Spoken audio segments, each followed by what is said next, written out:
right. Good afternoon, everyone. Thank you for joining us. It's great to be here and to be joined by the Honourable Deron Bilous, who is here on behalf of Alberta's Nuclear Energy Engagement and Advisory Panel. Today, we're here to mark the latest milestone in the province's nuclear energy engagement.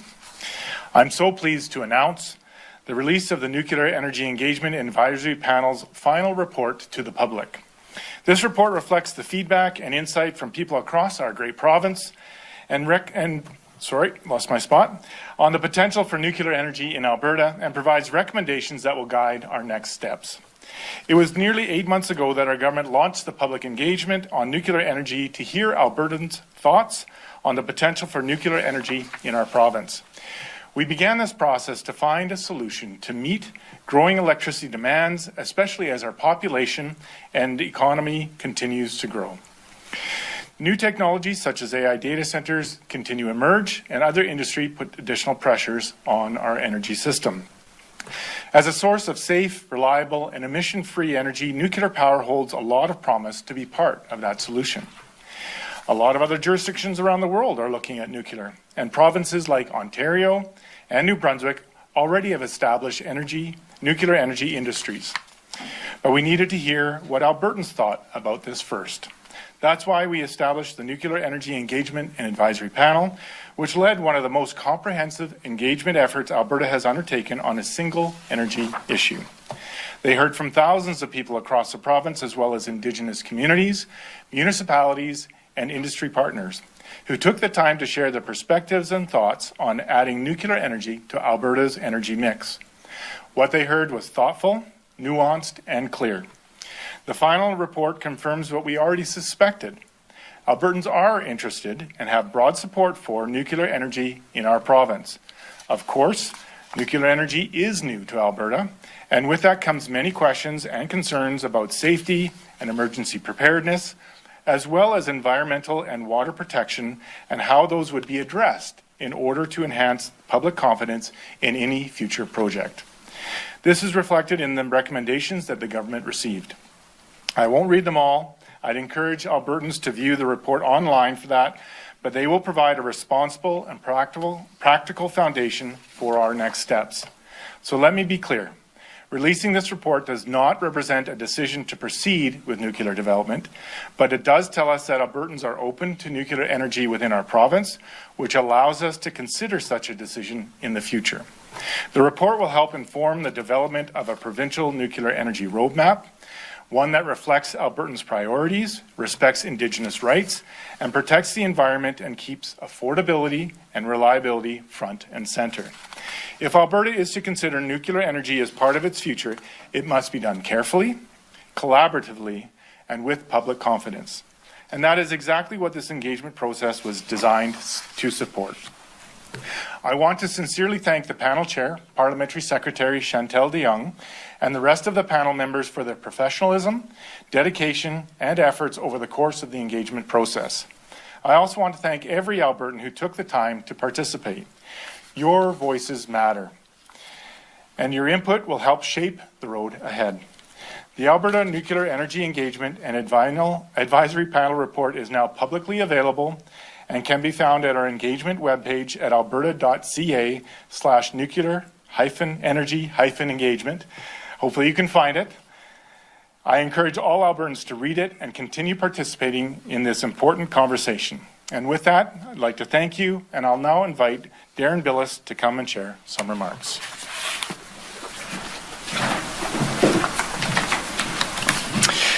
Thank you, Minister Neudorf, and good afternoon. It's a pleasure to be back in the legislature today to speak on behalf of the Nuclear Energy Engagement and Advisory Panel, and our chair, who unfortunately couldn't be here today. The release of the final report is an important milestone. It's the culmination of months of listening to Albertans, Indigenous communities, municipalities, and industry, and ensuring their voices and unique perspectives shaped our recommendations and advice to government.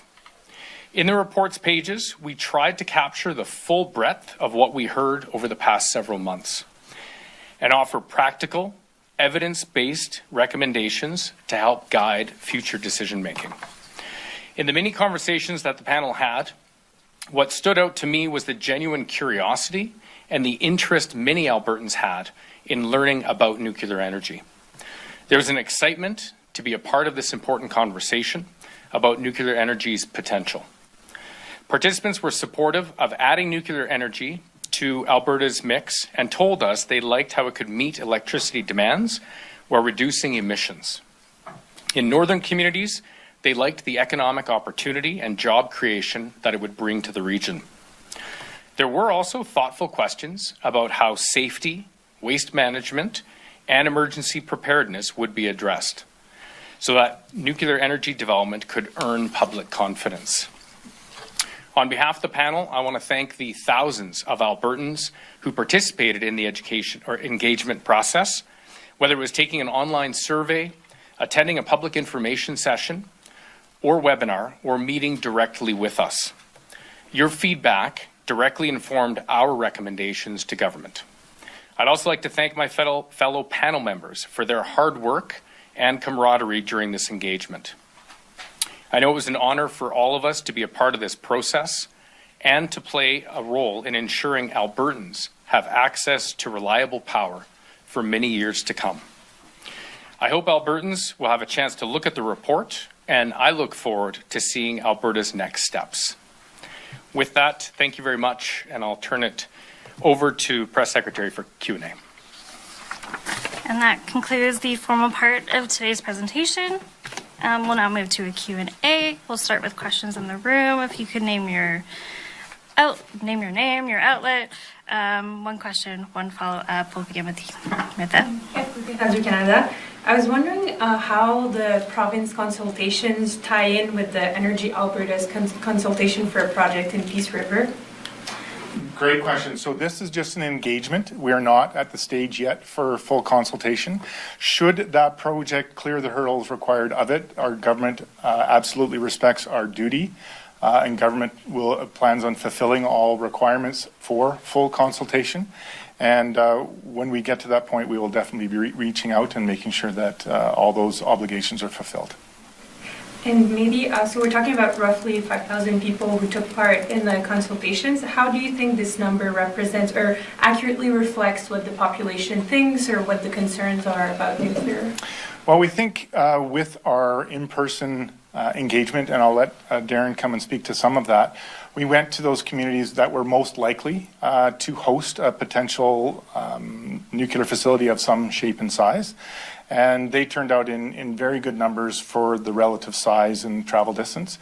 And again, this isn't a slam dunk that the Alberta government will proceed, but we did get feedback that Albertans are very interested. They certainly have questions about waste, safety, water usage, and First Nations consultation and engagement. But by and large, there's a great amount of interest to see the province continue to proceed down this pathway to the next steps and a bit of an all-of-the-above approach on an energy mix, because there is an understanding now of some of the top issues: affordability, reliability, and of course sustainability. And so we want to pursue a generation mix that can accomplish that. Oh, sorry. Yeah, Deron, please.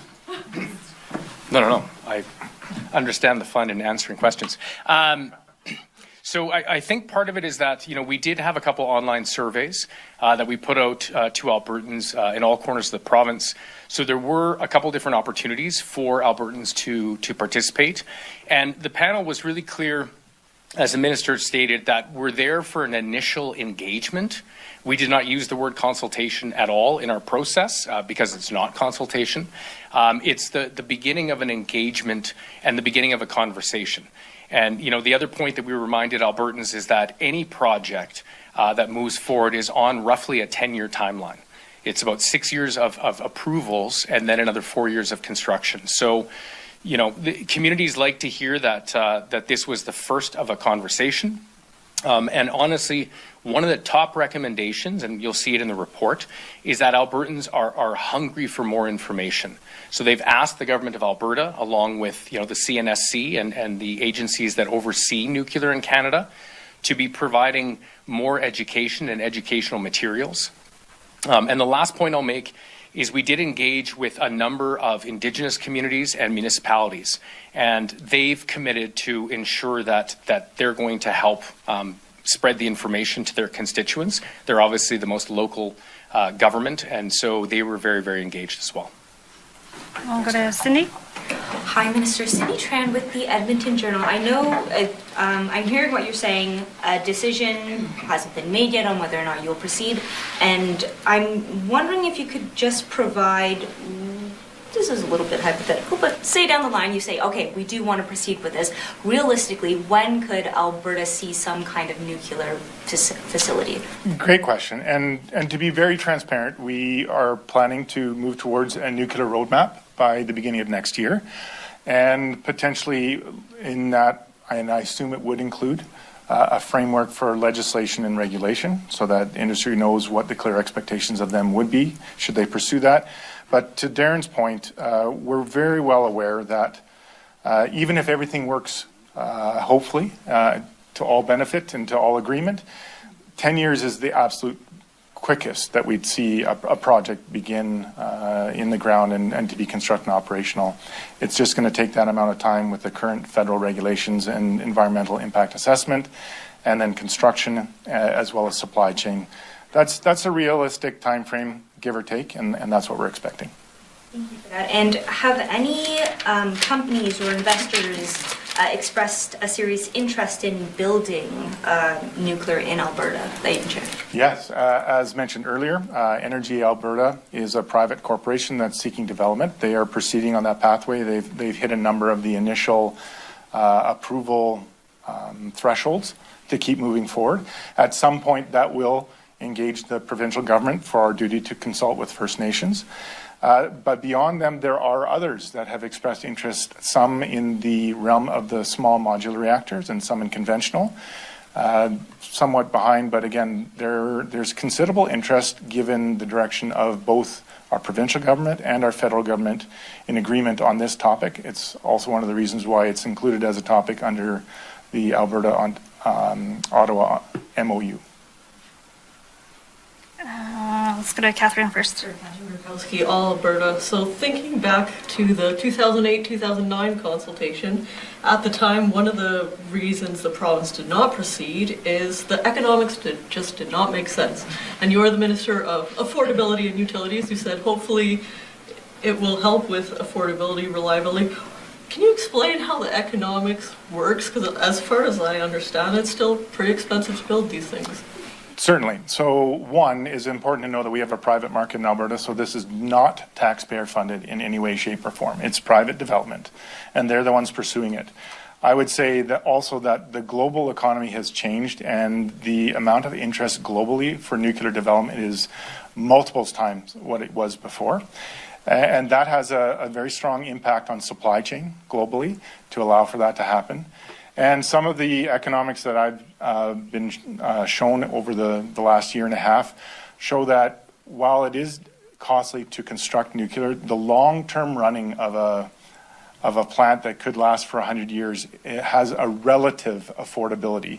And given that we've gone to localized marginal pricing within our energy mix, we think that that can be blended well with an all-of-the-above approach for a generation to still provide low cost and affordable energy to Albertans while also achieving reliability and sustainability. So it's all those factors together. And often what we've seen, the ability to raise private investment dollars for these projects globally has become much more achievable because it aligns with investors' goals of decarbonization. And I was also going to ask what has changed there. There was distrust in the regulator at that time. There was all sorts of oppositions. They thought it didn't make sense in terms of jobs or demand. Obviously the demand picture has changed. So can you speak a bit about what else has changed? Yeah, so three things. You're right. Demand is certainly going up. So the need for energy generation is only going to increase from now on.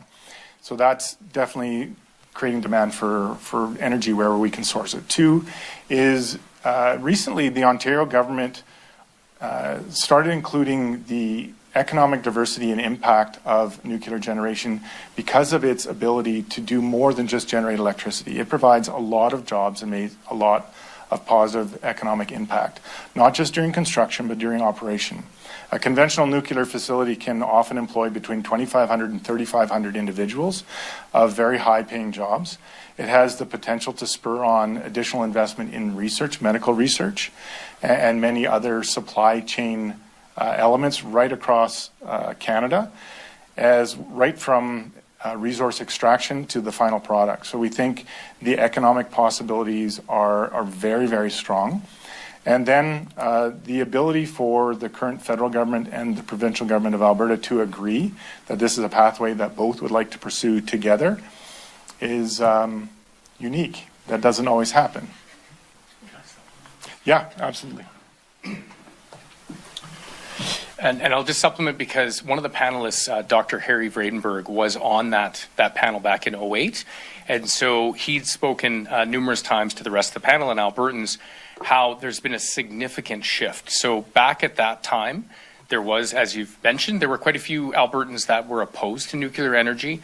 That has actually flipped in our experience where I would characterize it as the majority of Albertans are supportive of the potential of nuclear energy. Again, I'm not about to say that they're saying, yes, we want facilities, but the sentiment really has changed significantly. And then the other piece that Dr. Vredenberg often speaks of is the reason that the province then stopped or didn't pursue nuclear is that that's where fracking was discovered and the price of natural gas just completely collapsed. And at that point, there was no interest to pursue nuclear. But, you know, what the panelists said to Albertans is that it's important, to the minister's point, if we want reliability, a diversity of power is probably the best way forward, and nuclear adds to the existing mix as opposed to replacing. Speaking of diversity, you might remember he was an NDP minister, but more importantly, the Minister of Economic Development. So again, we just think there's a lot of areas of collaboration that cross political lines, and this is what we think will serve the best interests of Albertans going forward. Will Vassar with the Western Standard. You bring that up, and I was just about to ask you about that, for you to speak a little bit about how, I mean, like with Deron being a former NDP MLA, how this is something that it spans across the UCP NDP lines to the best interest of Alberta. If you could speak to that, Minister, as well, Deron, if you want to comment on that. Sure. Yeah, absolutely. So, and I would add federal Liberals. So there's a great area of collaboration and understanding and agreement. Obviously, lots of nuance on how, what, when, and where, but we're working through all of those questions. And again, we think in the long term, this does provide an affordable and reliable and sustainable option for energy generation as part of a mix. We want an all-of-the-above approach. We think it's one way to do that and help with our decarbonization efforts and spur our economy in a previously untapped realm. Right from resource extraction, there are uranium deposits within Alberta that we could seek to retrieve and utilize for this. There's supply chain to develop, many expertise right across Canada. And given the geopolitical aspects of the world right now, that strength and ability within Canada to do all of this, I think is another very, very strong argument that we can have that energy security within our own borders and provide the power that Canadians need for the future. Deron. Thanks. A great question, and I'll make 2 quick points. One, I think as we traveled the province, you know, when people saw and recognized that I was part of a different political party, that they liked the fact that the government is taking a very nonpartisan approach to this. You know, quite frankly, even in my time in electoral politics, I would hear often, you know, Albertans saying, listen, does it always have to be, you know, do you always have to be at each other? Like, when can you say, you know what, that's a great idea and build on it? And quite frankly, there's many, many stories of previous governments where they used to do that. You know, Pam Barrett and Ralph Klein used to go at each other in the chamber and then go for beers. So I think, you know, when we can collaborate, that we do. You know, I'd like to see more of that, quite frankly. But The story that I'll tell is when Minister called me up and said, I want to put together this panel, would you want to be on it? My first question to him was, is it already baked? Do you already have the answers you want and you're going out to check a box? And I've told this story all across Northern Alberta at every engagement. And he said, no, we have not written legislation. We don't have a policy already drafted. And we are starting with engaging Albertans to see where they're at as the first step. And I said, then absolutely, I'd be honored to be a part of this panel. And again, the panel was an incredible mix of different backgrounds. And so, for me, it was a pleasure to travel the province and engage with Albertans and to hear their feedback. And when you look at the report, you'll see that we genuinely try to incorporate all the feedback that we collected. Thank you. And then, Minister, at the start, you mentioned AI and the impact this could have. Could you expand a little bit on how you could see nuclear energy impacting Alberta's ability to become attractive for these AI companies wanting to come here? Yeah, so AI and hyperscalers in particular, their single greatest need is energy, and very, very reliable energy. Many of them have to operate at what's often referred to as the 5 nines, 99.999% of the time runtime, which means it has to be extremely reliable. They have to count on it. So that's one of the tenets of our market reforms and structuring, is to make sure that we add reliability back into that and consider it. And we are seeing that firming. One of the benefits of nuclear is that it is dispatchable. It runs best when it runs full and you're not ramping it up and down. And that's where the term is considered base load. So we think it is very attractive, very possible. It's also, not to get too much into the weeds and the details, but if you're talking about conventional nuclear, a single reactor is higher than our single contingency threshold of 466 megawatts, and a nominal reactor would be 1,000 megawatts.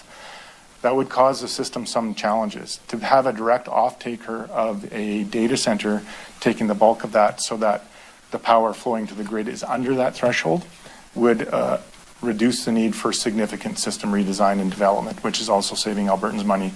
So again, one of the biggest challenges of the electricity system is matching your load with your generation capacity. And that's what we're seeking to do. Okay, we're now going to move to questions on the phone. Operator, please put through the first caller. Question from Darren Rathwell with 660 News. Hi there. Thanks for taking my call. As you say, we have a mix of energy being looked at in Alberta.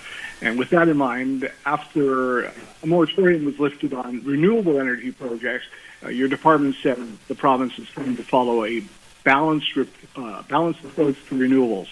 Are you seeing progress with that? Yes, yeah, we are. There's nearly 40% energy generation within the renewable sector within Alberta. That's far higher than any previous targets that we've had. Now where we're seeing the need is a growth in storage, battery, compressed air, and other, so that we have the strength of both of those, the low cost, absolutely non-emitting renewables, even with their intermittency, being able to store that energy when it's generated into storage, and then have it come online when demand increases, is a firming effect. So we want to make sure we have the right type of technology to meet the demands of the moment, and we are seeing that broadly across the system. I see. Okay, so when do you hope to see those kind of developments with progress? Storage projects, you mean? Yes. So there are quite a few already approved, awaiting construction. And the ISO, the Alberta Electric Systems Operator, is in the midst of a procurement for fast frequency response to create stability within our grid. They're nearing the end of that, and I expect them to make an announcement within the next couple of months, which would largely factor in up to several thousand megawatts of storage being built to strengthen and firm our grid. All right, and operator, please put through the next caller, please. Next question comes from Dane Patterson with the Canadian Press. Thanks so much for taking my call. That's my answer, rather. I'm just curious how you feel about this being indicative of Alberta's kind of opinion on, given that in the report it does say people who chose to respond were often already interested in the topic, and therefore the survey results should not be considered to reflect the views of Alberta's population. I'm paraphrasing there, but how do you take this report, given that is mentioned in the report? Yeah, I think every report acknowledges that it can't take every single opinion from every single individual. While the recommendations, I think, are broad and strong, I'll point out where they start. The recommendations start with enhancing the public's understanding through further information and education. And I think that's exactly right. We are not trying to rush this. I appreciate Deron's comments earlier that we didn't have a baked-in solution before we started. We want to hear from Albertans, and to be perfectly honest, they raised a lot of questions. They want to know what happens with nuclear waste. Even if we moved into nuclear, we wouldn't have that waste for 35 or 40 years. They do want to know that up front, and I think that's a prudent, reasonable question that should be answered before we begin. They want to know where the water's coming from for cooling. Again, a very, very important question for Albertans, and that plan needs to be in place before we even begin to accept any applications. And those are the kinds of things that we are setting out to do. This is the beginning of a conversation, again, as Deron said, and we look forward to continuing to work our way through that. There will be many opportunities for Albertans to express unique and varied opinions on that, and it is our duty as government to answer those questions to the best of our ability. All right, and seeing no further questions, I think that wraps up today's announcement. Thank you so much for attending. Thank you. So, thank you very much.